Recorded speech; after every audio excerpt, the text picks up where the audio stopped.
And now I'll share the screen.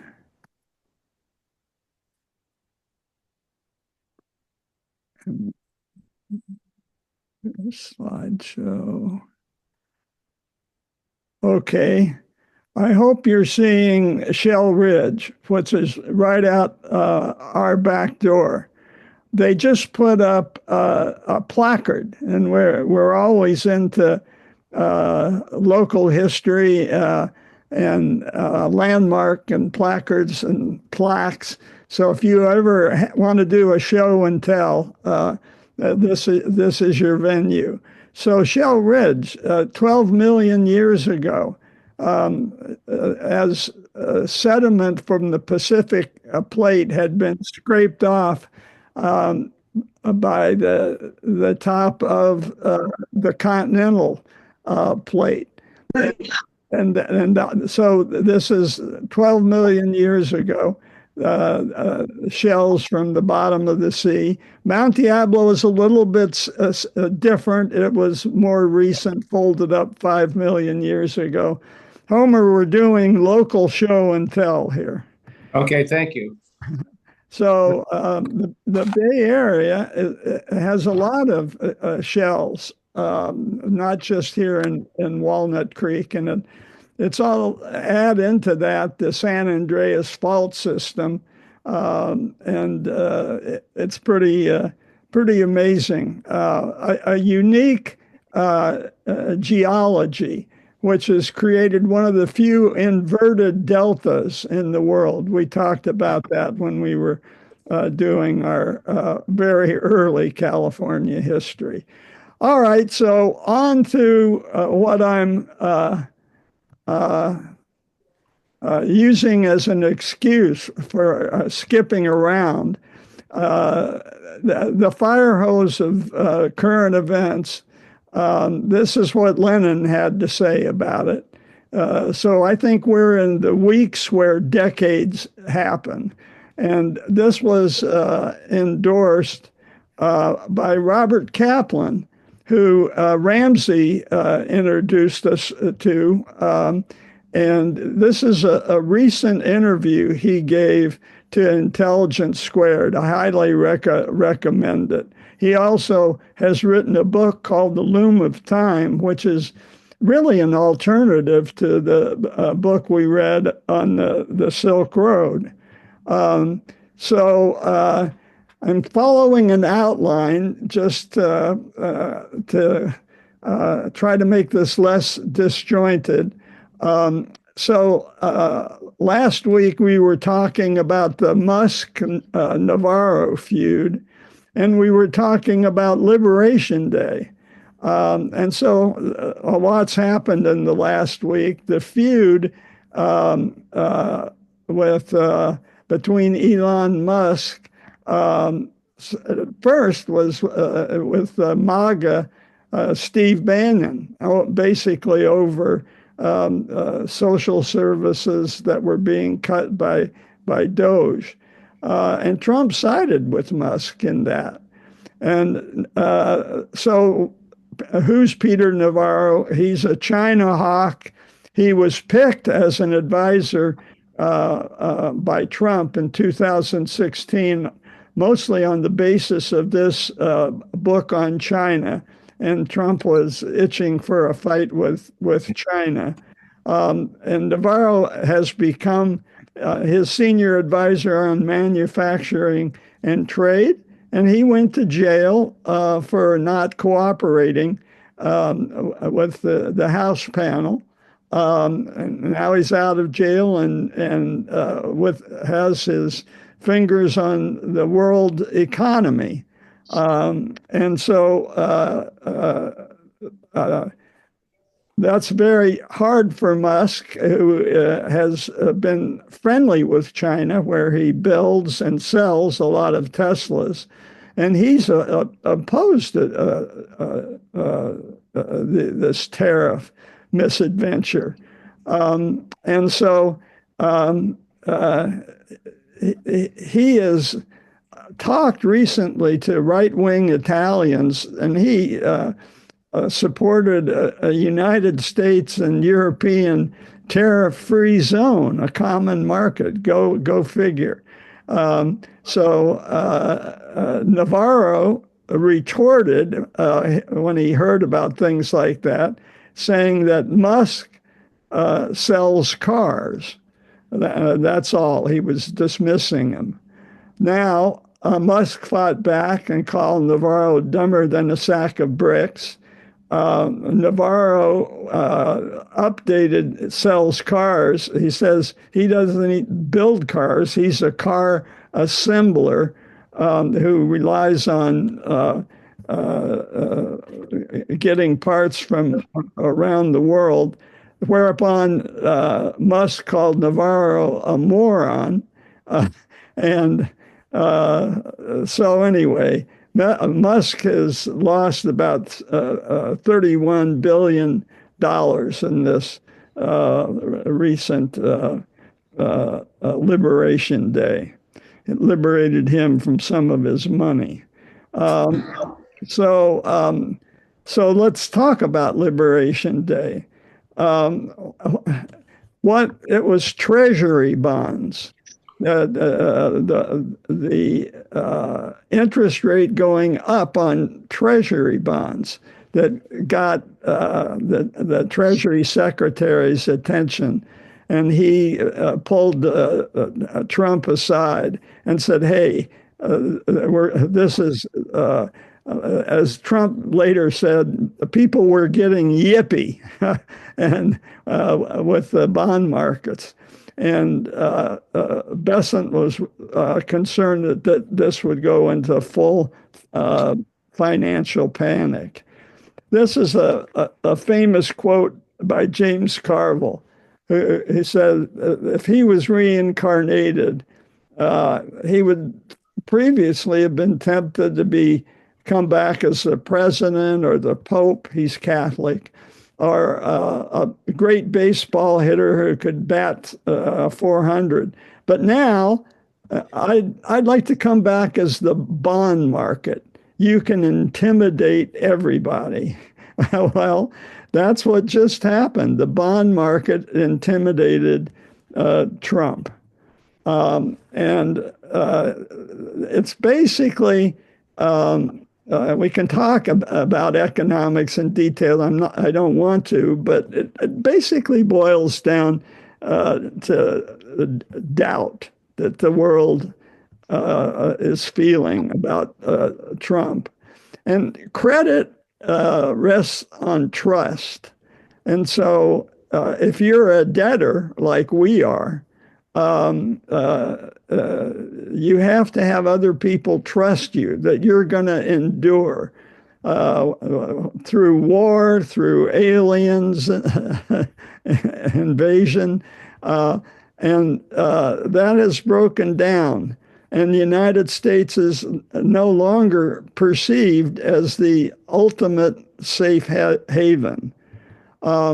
So the new compromise goal is, okay, rest of the world, we're giving you at least a 3 months pause, and we're going to focus on China, which the China hawks had been pushing all along, and J.D. Vance in particular. So we're focused on China. But trust and going into debt. I'm just going to review. We've done this fairly recently, but I believe economics is so difficult, I'm going to err on the side of repetition. So this is a famous member of the Scottish Enlightenment. He was in the same school as Adam Smith, and he wrote a famous essay on the history of civil society that looked at debt, and he thought the key thing to focus on is how much money you're paying on servicing your debt. If it crosses over to greater than the money you're spending on your military, that means your days as a great power are numbered. And we'll see later on that we just crossed that debt intersection. So we're spending more money on servicing the debt than we are on the military. Well, you look back through the history of the world, and that's happened before with Habsburg Spain, which lost control of California. We'll see that in a second. Britain after World War II, and us just now. So we're rolling the dice. So what is the impact of losing trust and credibility? Other people are less willing to buy our debt, our treasury bonds. So our Treasury Department has to offer a higher interest rate. So if you're looking at Treasury interest, when it's going up, it means that other people demand a greater rate in face of increased risk that we've just noted that we're not as reliable as we used to be. So, and if that were the only thing, that would be bad enough. But other interest rates are pegged to mortgages, and so when mortgages go up, that can end in recession. And so if people aren't sure that they're going to get 100% of their money back with our bonds, they become fearful. And as we heard once before from a president 100 years ago, fear is the only thing we have to fear is fear itself. And so we're messing with our whole economy. This is just an illustration. If interest rates go up, you're not going to buy a house. With housing prices not rising, there's no incentive for developers and their construction companies to build houses. So that increases unemployment. The whole economy turns down, and before you know it, you're in a recession. So, as I said, Habsburg, Spain, they discovered the New World in the 1500s. They were the greatest power on the face of the earth, and their empire reached to California. At first, in the New World, silver mines spoiled them, but it was unsustainable, and the silver mines didn't peter out exactly, but they were less productive. So to maintain the lifestyle in which they had become accustomed, like with this fancy jacket, the empire had to start relying more on borrowing, just like us. They reached that crossover point in the 1600s. So Portugal got its independence, as did the Dutch. Spain took over some of their territory as part of the debt. And finally, Philip IV, speaking to his cabinet in charge of running the New World, he admitted this borrowing we started getting into, has been a huge mistake. So California, Mexico owned California, and they became independent of just like we gained our independence in 1789. Mexico got theirs 40 years later, roughly. And it wasn't just the Habsburg Spain. It was the Ottoman Empire, Austro-Hungary, which is just a huge, amazing territory that had hung together pretty well for centuries. Tsarist Russia was one of the victims of the debt crisis. And then the saddest one, most intimate to us, is Great Britain. They'd already developed debt in World War I, and their debt service exceeded military spending in that terrible war. And so that is what, more than anything else, is what led to appeasement. It wasn't political philosophy. They just couldn't afford it. So they had to make a deal. But finally, they got some funding, mainly through us, and they were able to build back fairly quickly. And we talked recently about some of their innovations, the Spitfire.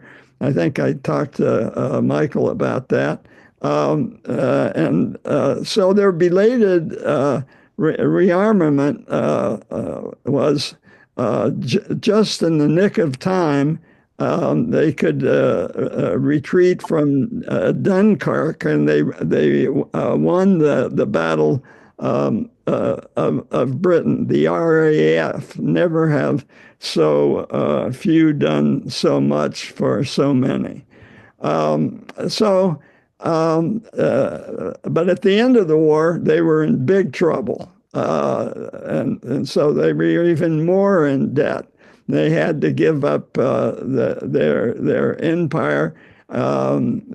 We mainly stepped in Palestine, and we stepped in when they, along with the French and Israel, tried to recapture the Suez from Nasser.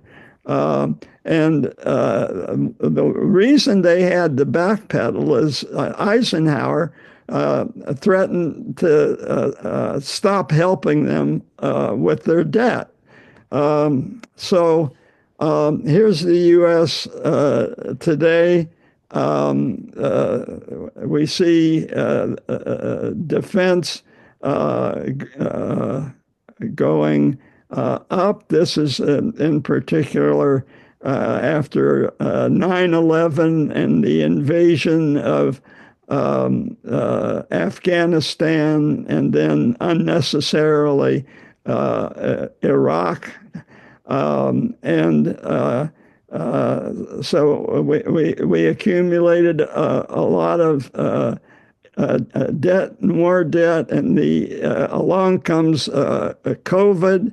And then all the Biden programs that amounted to $2 trillion. And before you know it, we've crossed that threshold where we're serving interest payments more than we're investing in the military.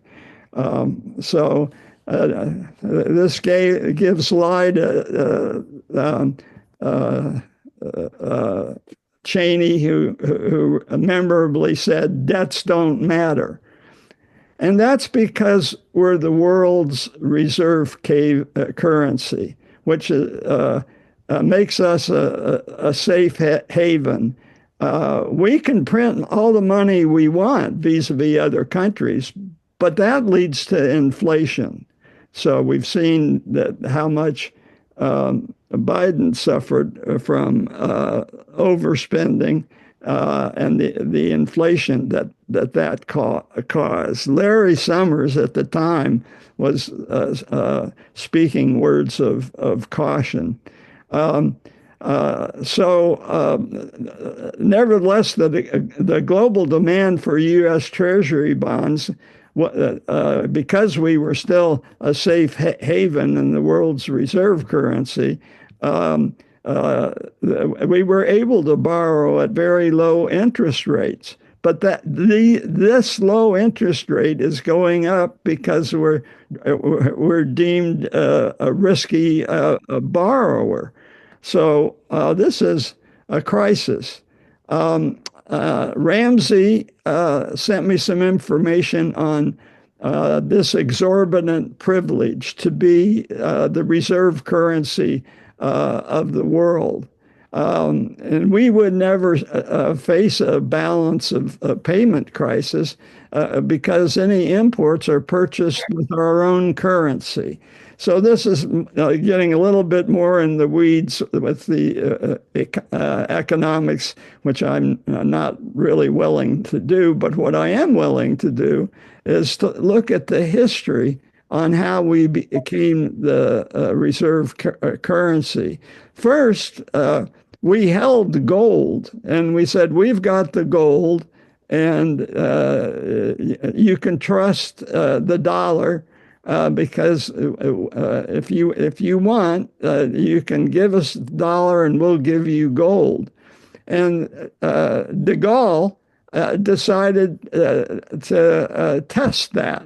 And so he sent the French Navy with a bunch of dollars to get the gold. And we had to provide it. Finally, that was untenable, unsustainable. So Nixon said, you know what? We're not going to give you gold anymore if you want to redeem your dollars. It's no longer convertible. And it was thought this would just be a temporary measure and the world would have to come up with some other currency. But the rest of the world said, you know what? We'll just accept the dollar itself, even though we can't redeem it for gold. So we became what they call the dollar became the fiat money. So the dollar by informal agreement became the anchor. The anchor focused on the dollar. So now what? Do you think anybody could challenge the dollar and adopt a different currency, world currency? What about China with all the BRIC nations? Well, it turns out that the Economist had a really good podcast on this and said, no, that's not going to work. The world is not going to trust the Chinese Communist Party over us, even though we're deemed as being a risky borrower. Well, what about crypto? And who knows? It's doubtful, but it's a possibility. So if you want more details on this, this is an article from The Economist. If you can't get this off your screen, I'll be glad to send it to you later. But there's a podcast from The Economist today that goes over this in detail, and it is hair-raising. And this is the link for that. Okay. The point is with our debt, much of it is in entitlements, Social Security, Medicare. And the problem is it was our welfare system, as skimpy as it is, nevertheless was designed for a society with high fertility rate and low life expectancy. Well, our life expectancy has kind of plateaued, but fine. But our high fertility rate has leveled off, and we're only holding our population because of immigration, which is a hot topic. So we're playing with fire here. And so we've got the competing demands of our military, our poor taxpayers, welfare recipients, but bondholders. And who's going to win out? James Carville says the bond market will intimidate everybody. Long shot, there may be a productivity miracle. So it's a race between artificial intelligence and the impact of Ferguson's law. So that's gratefully is the end of the economics part. Announcements. Number one, we saw this play at Berkeley Rep. Here there are blueberries, and it is really good. It's about one scrapbook that was found that was apparently Barbara's just came in. One scrapbook that was found in an attic of a former worker at Auschwitz. And there was no context, but it's like an unfolding mystery. What's going on? First of all, they figure out it's Auschwitz, and then they just find one person that they can attach a name to. And bit by bit, like a jigsaw puzzle, piece after piece falls in. And pretty soon they have a pretty good idea who was there, every important person at Auschwitz, and many unimportant, low key, I wouldn't say unimportant, low key players. And the way it's uncovered step by step, it's only one act, an hour and a half long, and it's playing at Berkeley Rep until May 11th. So if you want history, it's totally depressing, obviously, but I think it's so important when people aren't remembering history that we stay in contact with our history. And I think every citizen, particularly of the West, needs to remember this and come to terms with it. And obviously with the goal of making sure it doesn't happen again. So here there are blueberries. It suggests that it's more upbeat, but it is not upbeat.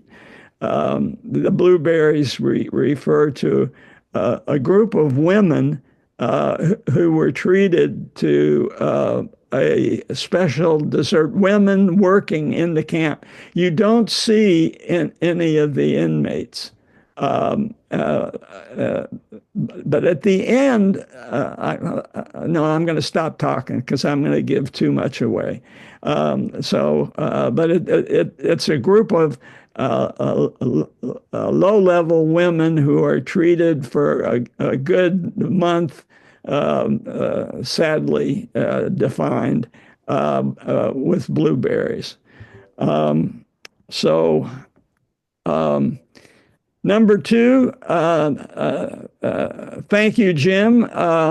He gave me a link to an interview Christian Amanpour did with Peter Frankopan. And they were talking about what's going on in the last month, and they start off with the question, what is it exactly Trump's trying to fix? Things don't look broken. So I recommend that. Thanks again, Jim. And then thanks again, Jim, for this. There's a talk coming up April 17th in San Francisco about Trump populism and history. And this is William Jennings Bryant voting for the Populist Party in 1892. The head of the Populist Party at that time was a guy named Weaver, but Weaver gladly handed off the responsibility to William Jennings Bryant, who ran as a Democrat in 1896, and I think he ran 4 straight elections as a Democrat, never quite won, but he became Woodrow Wilson's Secretary of State. I thought it worthy, since Trump is doing all this in the name of being a MAGA populist, that we'd look at what a populist really was back in 1892. And the presenter is a guy named Postal, and I'm going to talk about his definition of populism 130 years ago. And then I'm going to draw on an essay by Heather Cox Richardson.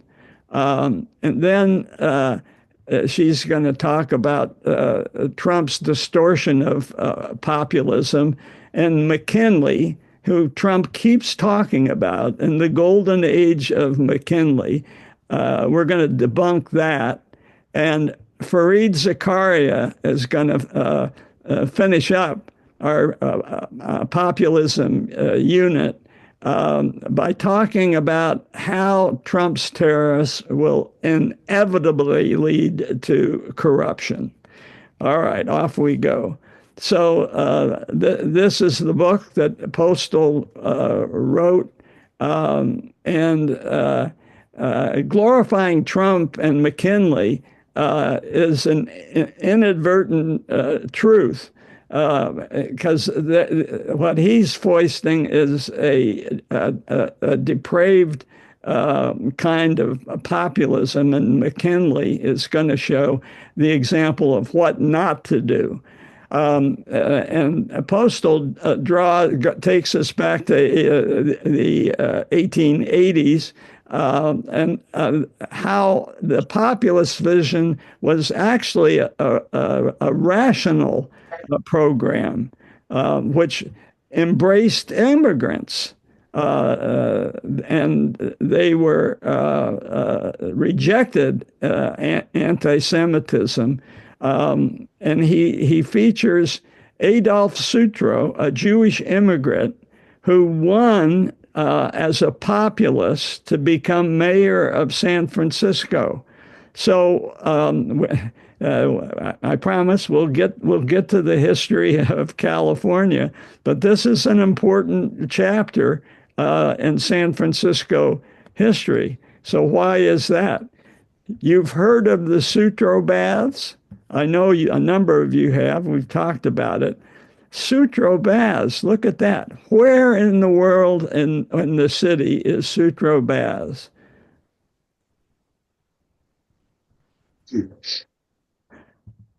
They're on the. It's right Yeah, here. This is your anchor here. This is the Cliff House. And so it's just north of the Cliff House at Land's End. right.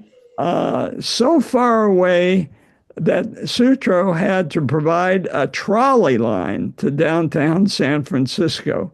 That's what a mayor could do in those days. And here's another view of Citro Baths from the air. When you walk out there now, this is just a hole in the ground. There's no more of anything left. When we first came, there was something called Playland, which was probably started in tandem with that. Homer might know more about it. Yeah, it's a little south from where you're indicating. Where you're pointing now is a park where Sutro's house was, and on top of that corner. And yeah, and there's where the baths are now is a big parking lot with a Golden Gate Recreational Area Center, and one of the baths is there is kind of like a pool, not much, but there's a lovely trail around the upper corner there that you can walk on. Yeah, west of Golden Gate Bridge, absolutely beautiful. yeah, yeah. So it was amazing what they could do. Here is a shipwreck, by the way, and as you may recall, when we were talking about early Spanish inhabitants of the New World, the Spanish galleons that went to Manila and did a big circle counterclockwise in the Pacific. They kept going by Point Reyes and never really seeing the Golden Gate opening.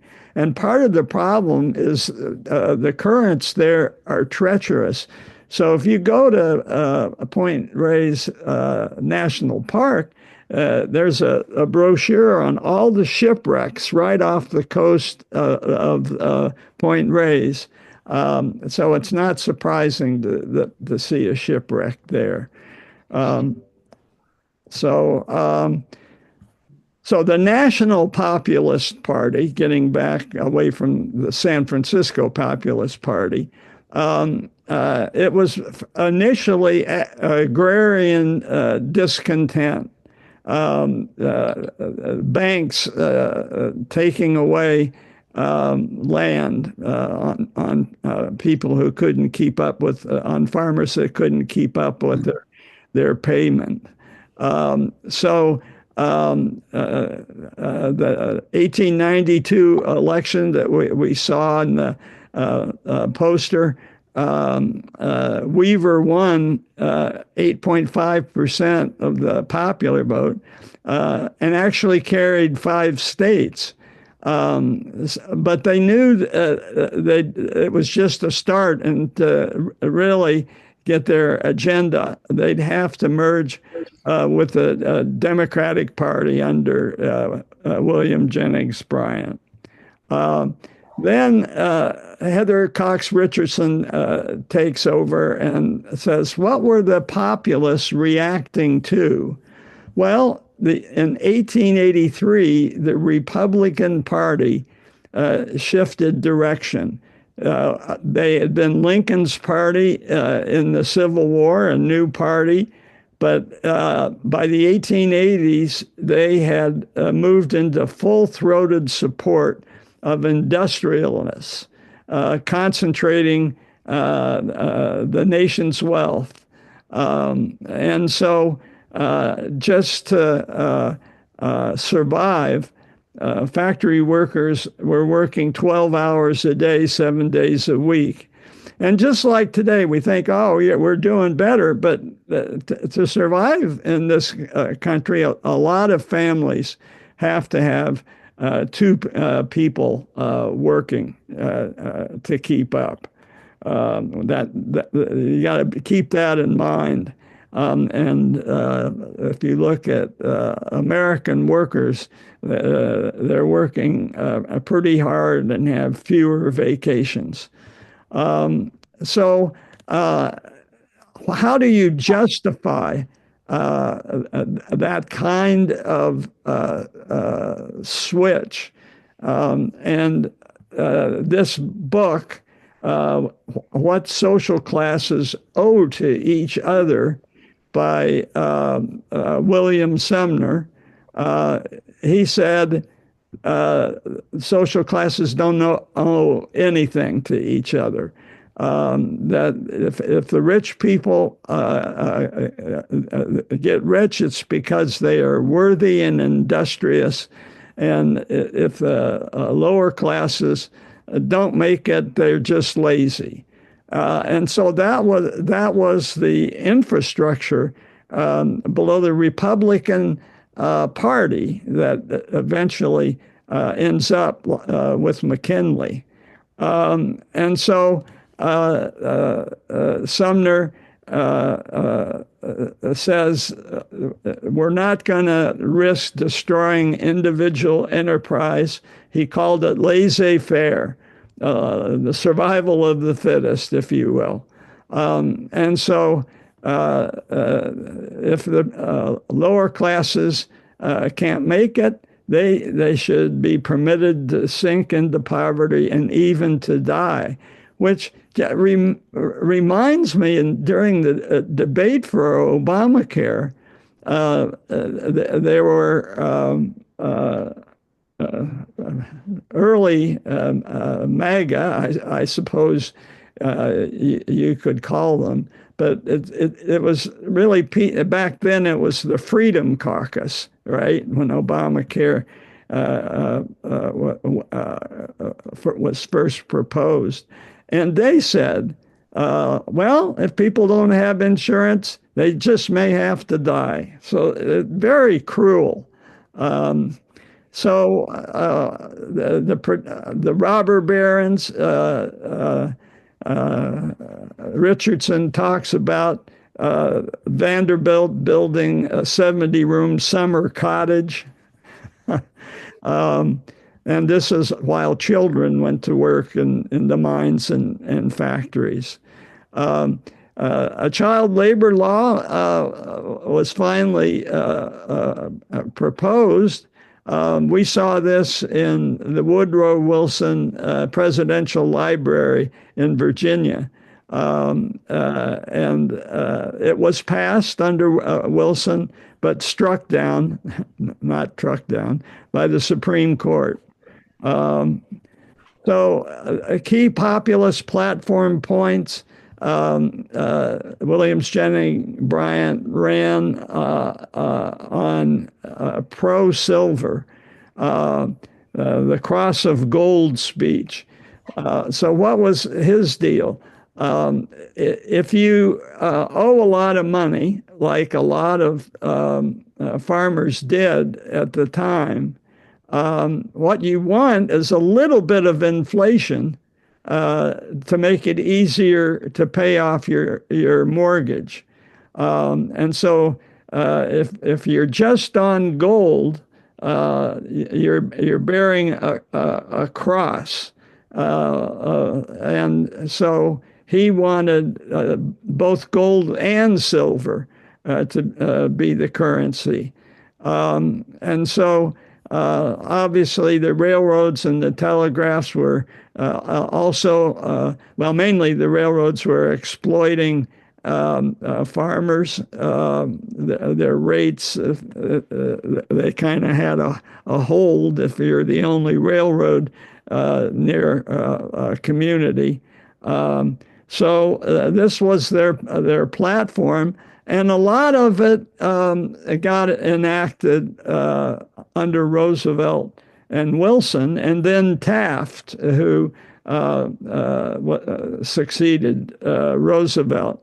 And so it reshaped rural urban life for a while.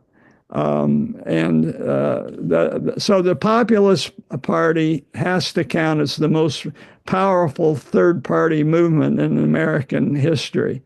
And then we talked about Sutro, but Alameda County was another stronghold in 1894. 25% of the vote went to the populists. So Harrison thinks that those goals are incomplete. So what their populists are fighting against is eventually what winds up in the age of McKinley to be what Trump describes as a golden age. I don't know if he deliberately is eliding the fact that it's called the Gilded Age, not the Golden Age. And to make America great again, like this guy McKinley, he keeps lauding, is okay. If you know your history, you can see that's not a good idea. It's not a good idea.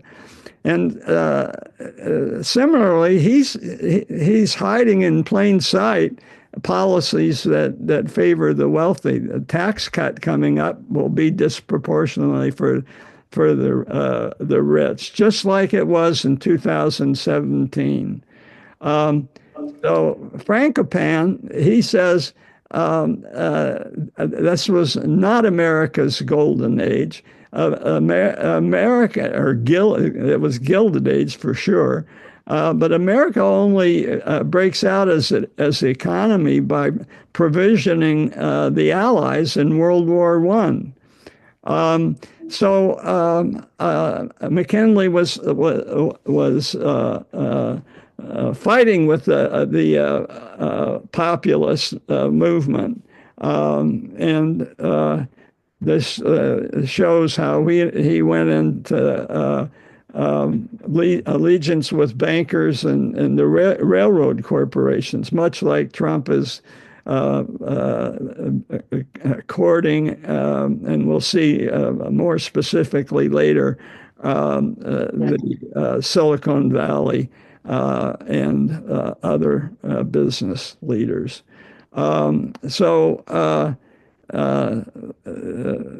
It was not a golden age, it was a gilded age. I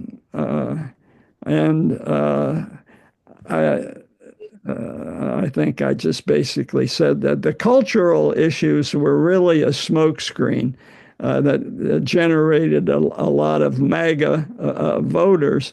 But upon getting office, he is really playing with a fire in the economics. So was that really just a bait and switch? The Gilded Age ended for McKinley when he was assassinated by an anarchist who asserted that McKinley was part of a corrupt government. He was electrocuted, but he changed history in weeks, as Lenin said. And Ramsey makes this point repeatedly, how much Theodore Roosevelt became a reformer and changed the direction by introducing New York-style reform. So the New York Republicans were different than other Republicans. And I think he was named as vice president just to get him out of New York because he was causing so much trouble. I think he started by reforming the New York police. I think that's right. So Heather Cox Richardson jumps ahead now on the same theme of how best to protect the general population. And she sees a hallmark in Reagan backing away from the New Deal. So the progressive movement starts with Teddy Roosevelt and really ends, well, first all the way through Franklin Roosevelt, and then the post-war settlement continues basically until Reagan. And he echoed Sumner by talking about welfare queens, the lazy, and government being the problem. And he deregulated and instituted tax cuts. And she asserts this is how much he hollowed out the middle class, moving 50 trillion bucks from the bottom 90% to the top 1%. That's her statistic. So she's a big fan of Biden. And okay, he spent a lot too much and caused some inflation, but his goal was to level the economic playing field, and to make sure that the economy was regulated against monopolies, and to make sure workers had their rights to overtime.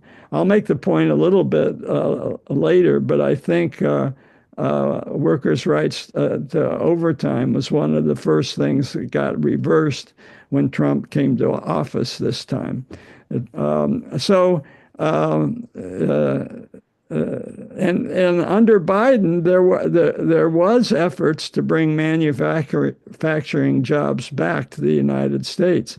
So he's already set that in motion, but of course it'll only kick in, and Trump will take credit. But even now, he's trying to undo these rational programs. So she calls it the most successful private-public collaboration in history, and compares it to the GI Bill, and decries the fact that it got little coverage. So, this is just 10 days after Trump taking office. A Texas judge overturned, thanks, Biden's administration overtime pay rules.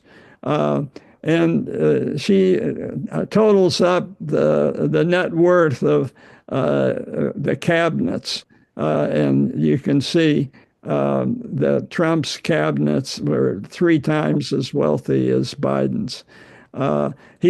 Trump has said he was not cut Medicare, but we're all we'll wait and see if that happens. So today's tariff wars.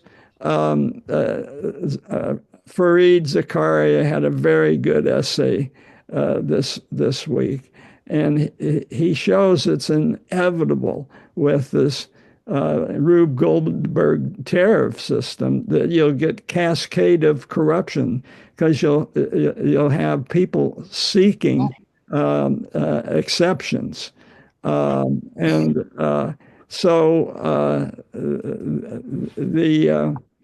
during Trump's first term, he got 500,000 applications for waivers from his tariffs. And when asked how he would deal with these applications for waivers, he said instinctively, which you can bet is going to be something that he can, a cudgel he can use for his own self-promotion economically and politically. I'll skip that one. The corruption was studied, and it was shown definitively that people who contributed to Republicans got preferentially more exemptions for their products. And those companies that contributed to Democratic politicians were punished in seeking tariff waivers. So Zakaria says all of a sudden you're going to get a trade lobbyist boom. In the first Trump, there was a huge jump in the number of lobbyists who were experts in trade. And other countries know that the American bazaar is now open. So Vietnam, for instance, has announced a flurry of measures to mollify Trump. And they're approving Musk's Starlink, and they're expediting a Trump organization project, of which there are 19 real estate projects going on in these foreign countries. So where will international lobbyists stay in Washington? Well, for the first time, Trump presidency, they had to stay in the Trump International Hotel, and here it is. And this is the inside. I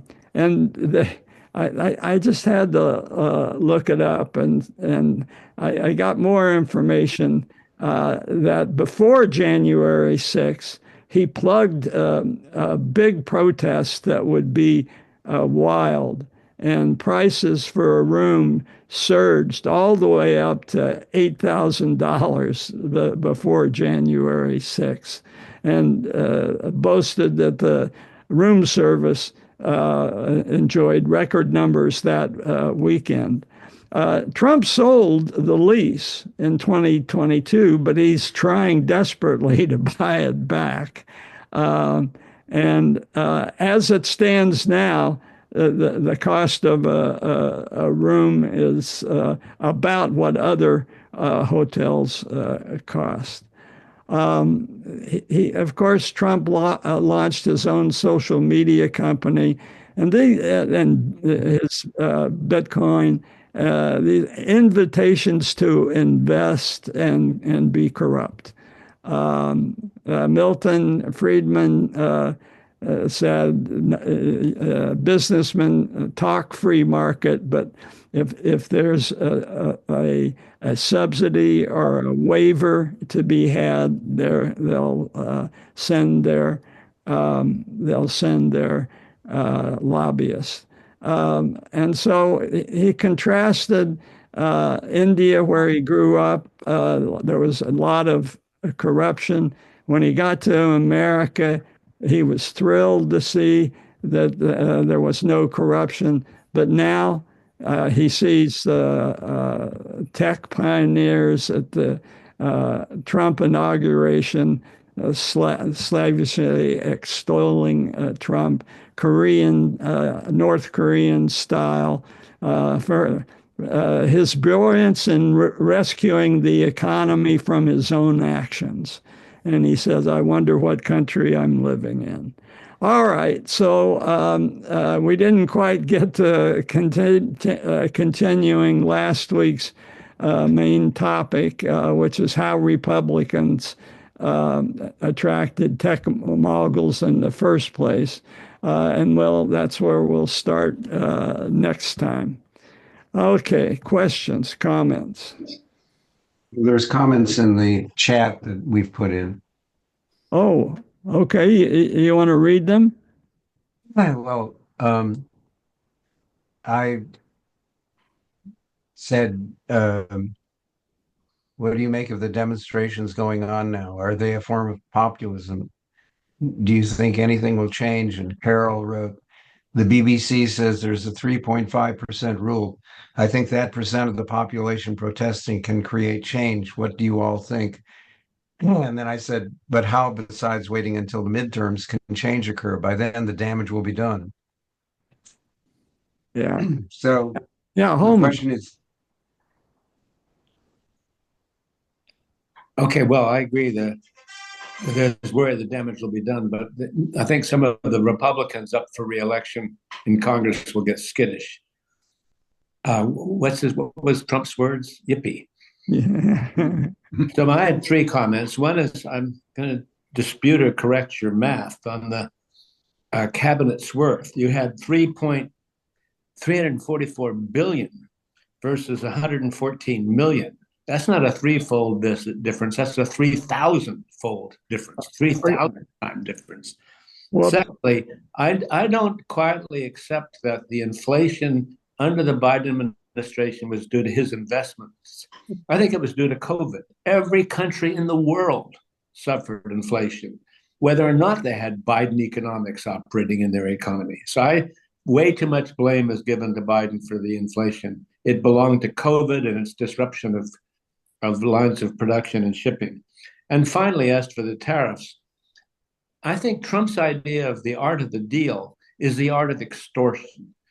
He negotiates like a mob boss. He doesn't. It's not dealing in the sense that we like to think of it. It's shocking, and that's what I thought you appropriately emphasized that at the end. Yeah. Those are my comments. well, vis-a-vis that, when he was talking to Zelensky, remember, he said, I hold all the cards. Remember that comment? And then Zelensky answered, "We're not playing cards." Right. But I mean, Trump's whole approach is, I'm the guy that's got all the power. Yeah, it's a shakedown. It's not a negotiation. Right. Yeah. Michael. The graph that you show where the military spending is going down, couldn't it be reversed by spending more in the military? But then if you spend more in the military, you've got all this excess stuff laying around, and that could easily lead to war, right? We got to use this stuff. And you have to borrow to increase funding of the military. Yeah, that's right. We have to borrow to do that. Yep. So it does make sense. No. Yeah. David. Hey, just on the positive note, you mentioned the Trump International, which I think you might have mentioned was the former post office. Yes. But one of the nicest views in the city is to go. You have to ask for some. You have to go to like this back entrance to the hotel, and Trump tried to block it when it was Trump International, but the lease excluded it, so you could still get up to the top, and you get this beautiful view both of the inside dining area, but then outside. So just on the positive note, Trump doesn't control everything, and if you're in Washington, it's a nice place to visit. Okay. All right. Anything else? Thank you, John. All right. Well, Janine, I just heard something about China just canceled an order for a couple of hundred Boeing That's right. airliners, and they're going to probably go to the Airbus. And I mean, now this, as they say, the war has started, and I don't know what it's going to. What's going to happen to our economy, because this trade war is going to have a lot of repercussions all over the place, and they said the only guardrails are the bond market. I don't know if that's really going to do anything to stop Trump. Well, again, if you want the whole hair-raising realm of possibilities, look at those economists. First a podcast, and then an article. So I'm not going to sell my bonds and buy crypto. That's something I don't think. And could crypto become the new, what do you call it? Fiat? What's the word? Currency? I mean. Yeah. The Economist talks about it and says it's a long shot. I mean, everybody says it's very risky, Oh yeah. Yeah, and I don't think the bond market likes risk. yeah, but what's riskier, the dollar or, or the crypto? Well, we'll see. Aiko, do you have your hand up again? Yeah, can you put that Economist articles link onto the chat so that we can all access it? Yeah. Oh, good. Yeah, thanks.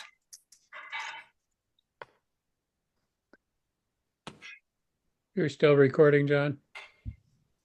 Oh, thanks.